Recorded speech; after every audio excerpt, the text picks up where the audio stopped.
91,6 Indika FM bersama dengan Dira Larasati dan di Indika Foundation Talk seperti biasa pada sore hari ini teman Indika di jam 5 sore kita kedatangan tamu spesial kali ini dari Alvan April Nico as a founder Titik Balik Coffee Roasters. Hai Alvan, apa kabar? Halo, baik. Pernah main di pagi ya sama Freddy, sekarang gue undang lagi di sore, gak apa-apa ya, gue tanya-tanya terus. Yes. Titik Balik Coffee, mungkin beberapa tahun belakangan ini bisnis kopi udah menjamur banget di Indonesia. Itu kayaknya happeningnya tuh tahun berapa ya? 2012. 2012. Kayak yang hype gitu. banget gitu kan, 2012 2013-an kan ya. Mungkin boleh ceritain sedikit gak sih awal mulanya ide ini muncul, akhirnya lo bikin Titik Balik Coffee? Oke, jadi namanya Titik Balik Coffee Roasters. Jadi kita adalah roastery yang beroperasi di lapas anak. Nah, ya jadi awal mulanya itu di tahun terakhir kuliah, kita kan rada gabut ya. Itu nggak beneran di dalamnya? Di dalam. Oh, di dalam okay. gitu. Jadi di akhir kuliah itu kita bolak-balik lapas untuk kegiatan sosial doang nih ceritanya. Tahun 2018 gitu. Nah, setelah 2 tahun berjalan, ternyata banyak anak-anak yang nanya ke kita nih, minta kerjaan kayak gitu. Nah, dari sono kita mulai, oh ini kegiatan sosial nggak bisa gini-gini doang. Akhirnya harus kita tambahin keterampilan gitu. Oke, jadi mereka ini juga menggunakan teman-teman yang ada di lapas. Yes. Untuk dipekerjakan di sana.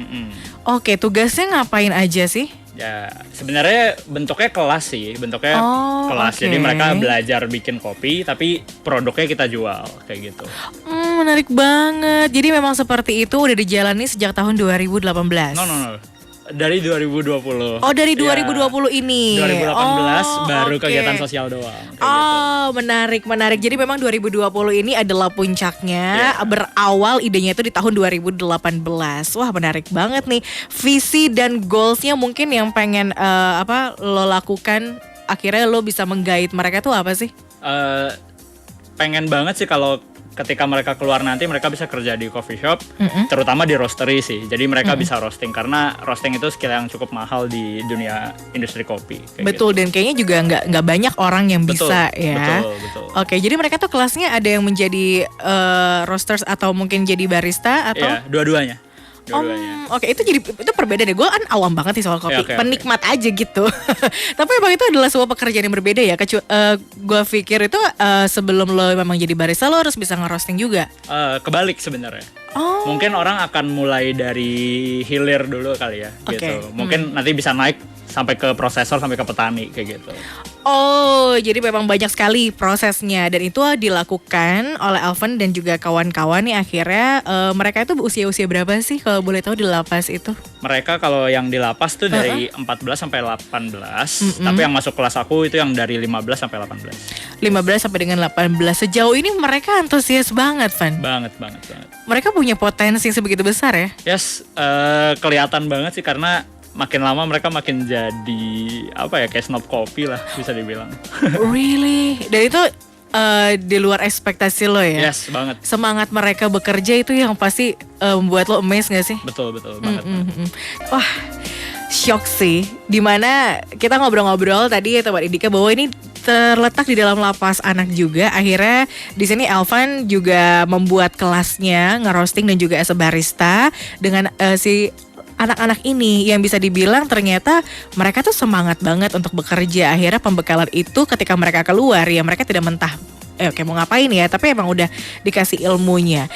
Ada makna tersendiri gak sih akhirnya lo menggunakan nama Titik Balik itu ya karena perubahan menjadi lebih baik gitu gak sih? Itu yang sangat gue ingin orang tangkap sih. Karena itu istilah yang umum, tapi sebenarnya titik balik itu juga adalah term yang biasa kita pakai di roasting kopi gitu. Jadi ada satu fase di roasting kopi yang namanya titik balik, itu dimana ketika kopi itu berubah dia nggak akan balik lagi ke kondisi sebelumnya. Oh iya. Ya, kita pengen anak-anak juga kayak gitu sih. Supaya mereka bisa menemukan jati dirinya mereka masing-masing, gitu. Akhirnya bisa berubah, akhirnya banyak banget proses yang mereka alami dan yang ditinggalkan ya harus ditinggalkan. Betul. Akhirnya lo bikin nama Titik Balik itu ya. Dan gimana meningkatkan akhirnya supaya ketertarikan mereka kan usia-usia produktif ya, usia-usia 15 tahun. Apa cara lo supaya anak muda di zaman sekarang, terutama kepada mereka deh, ketika lo memberitahu, menginstruksikan sesuatu, akhirnya menginspirasi mereka, memacu mereka untuk oh iya, ya emang harus berlaku positif dan juga bekerja. Oke. Jadi yang sangat disedihkan adalah mereka memang juga self esteemnya rendah banget. Really? Ya, mereka takut banget keluar, nggak bisa ini, nggak bisa itu, nggak diterima gitu. Jadi ketika ada sesuatu yang baru, sesuatu yang kasarnya mahal dan keren, mereka ngeliat ini sebagai suatu peluang juga sih. Jadi mereka semangat banget. Oke, justru kesulitan sendiri nggak buat lo dan juga teman-teman di sana? Kalau untuk nge-guide mereka, antusiasme mereka enggak sih sama sekali. Karena mereka rajin juga gitu. Oke. Dan sejauh ini mereka ada kesulitan menangkap informasi, mungkin terutama untuk ngerosting atau sebagai barista? Ya cukup. Pasti ada sih. Banyak ya? sih lumayan. Jadi emang harus sering-sering mengulang dan sabar-sabar aja sih ngajarinnya. Oke. Dan ini kan bisa dibilang suatu bisnis di bidang ya kreatif ya. Ini kan anak muda banget. Orang-orang yang terjun di dunia kopi ini itu adalah mereka tuh butuh penerus. Lo dan juga teman-teman lo gitu ke depannya, penerus-penerus ini. Dan ketika lo memandang bisnis kreatif ini, apalagi di tengah pandemi seperti sekarang, seperti apa sih, Van? Sebenarnya kalau di dunia kopi Indonesia ya, sebenarnya kita memang agak terlambat dibanding luar negeri yang. Masa sih? Kayaknya kita bukannya kita tuh mungkin dikatakan terlambat karena kita tuh sebenarnya ladangnya tuh udah penuh, banyak gitu. Tapi kita tuh baru nge-hype itu beberapa tahun kebelakang. Ya, yes, betul banget. Ya, jadi memang kalau di luar negeri bisa dibilang mereka udah mulai nyeduh di rumah. Udah punya mesin-mesin di rumah dan kayak gitu. Dan di Indonesia belum nih. Nah justru dengan kondisi pandemi ini mungkin akan mempercepat laju itu sih. Supaya semuanya bisa belajar nyeduh di rumah. Sebagai orang yang ada di dunia kopi itu sendiri, ngelihat fenomena begitu banyak maraknya kopi berjamuran di Indonesia ini seperti apa, Van? Cukup bagus untuk petani-petani kita. Tapi memang bisa mempengaruhi kualitas kopinya sih gitu.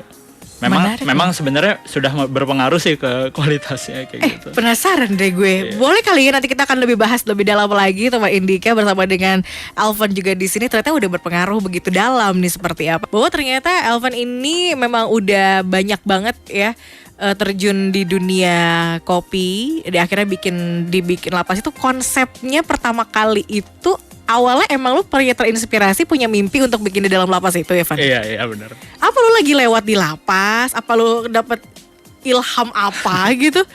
Karena emang dari dulu suka ngopi, suka ada kegiatan sosial lah, diajak teman-teman. Ya kenapa nggak digabungin aja sih hobi dan bisa jadi kerjaan juga ternyata. Dan juga ngebantu teman-teman juga di luar sana ya. Akhirnya ini yang menjadi satu varian baru sih dalam kita. Tapi itu boleh untuk umum gak sih?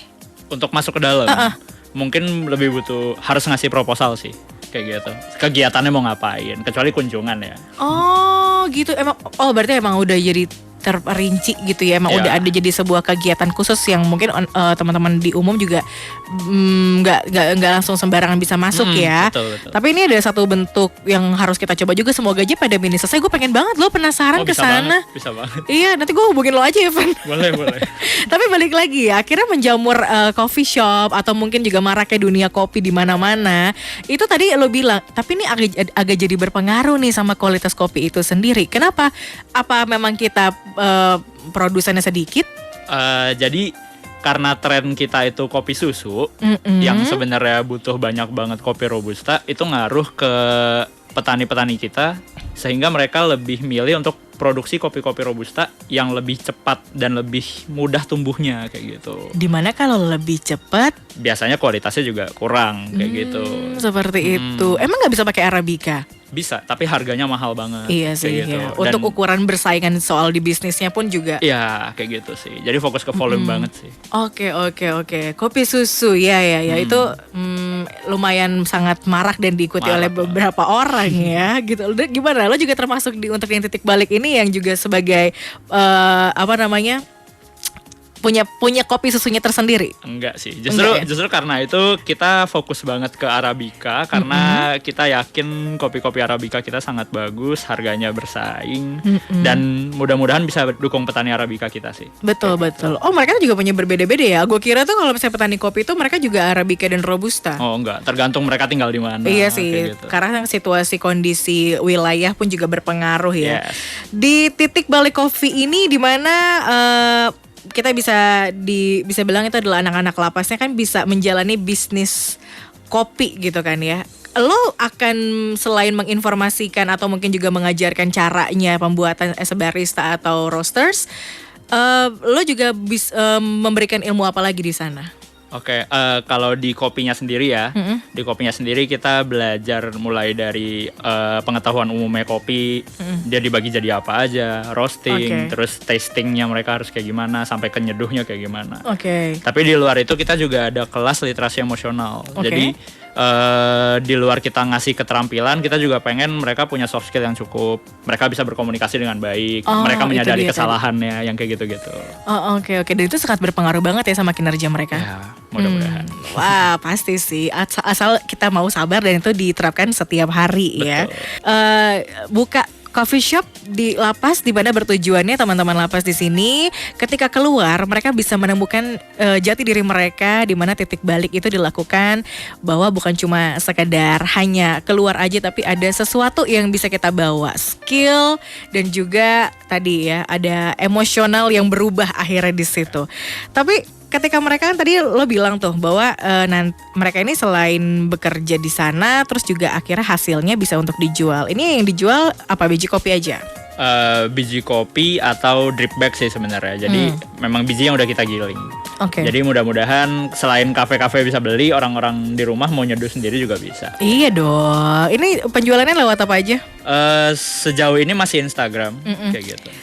Gimana tanggapan masyarakat akhirnya? Lumayan bagus sih. Oh ya? Lumayan bagus sih. Jadi kebetulan karena roasting juga kapasitasnya masih seminggu sekali, itu juga selalu habis sih dalam seminggu. Ih, luar biasa banget. Jadi lo mau Arabica ya? Yes.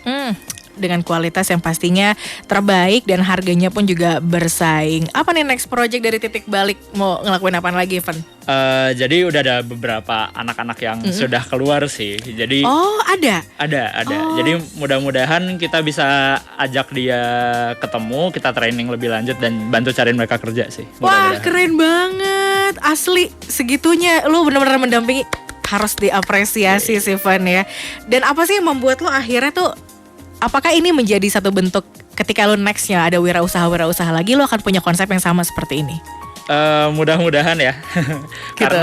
Karena fulfillmentnya luar biasa, bikin seneng banget. Terus memang anak-anak ini nggak banyak yang bantuin sih gitu. Pengajaran-pengajaran di dalam yang bisa dijadiin kerjaan tuh nggak banyak kayak gitu. Dan kebayang gak sih kalau bukan lo tuh siapa lagi gitu kan? Makanya lo harus menularkan ini kan. Terima kasih lo datang ke Indika FM. Semoga yang lagi dengerin, wah iya bener juga ya. Kalau lo cuma cari keuntungan buat diri lo sendiri sih, ya nggak akan ada habisnya. Tapi kalau lo bantu bersama-sama, lo bisa menularkan itu semangatnya kepada orang lain. Tapi akhirnya yang masih sampai dengan detik ini yang ngebuat lo terus yakin untuk menekuni usaha ini apa? Nomor 1 pasti anak-anak. Nomor 2 adalah pasar yang tidak pernah habis kayak gitu sih. Lo bisa memprediksi itu ya, pasar yang tidak pernah habis ternyata. Gak pernah habis sih, nggak ada yang berhenti ngopi. Bener sih. Langsung nunjuk gue semua orang.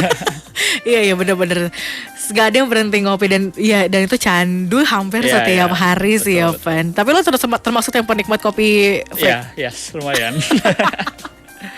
Oke. Itu yang akhirnya membuat lo yakin terus menekuni bidang wirausaha ini karena lo banyak banget misi di dalamnya, apalagi misi-misi sosial itu yang membuat lo kayaknya gak akan pernah bosan ya, karena peningkatan itu akan selalu ada setiap hari. Yes, amin.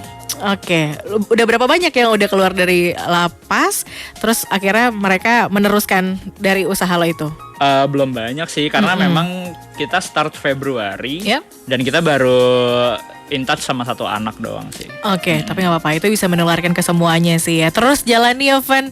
Ya. Semoga ini bisa menularkan semuanya ke kita-kita semua. Semoga kita bisa punya bisnis yang memang ada sosialnya dan juga ada dari segi keuntungannya pun juga bisa sama menguntungkan baik dari kita dan juga mungkin orang lain.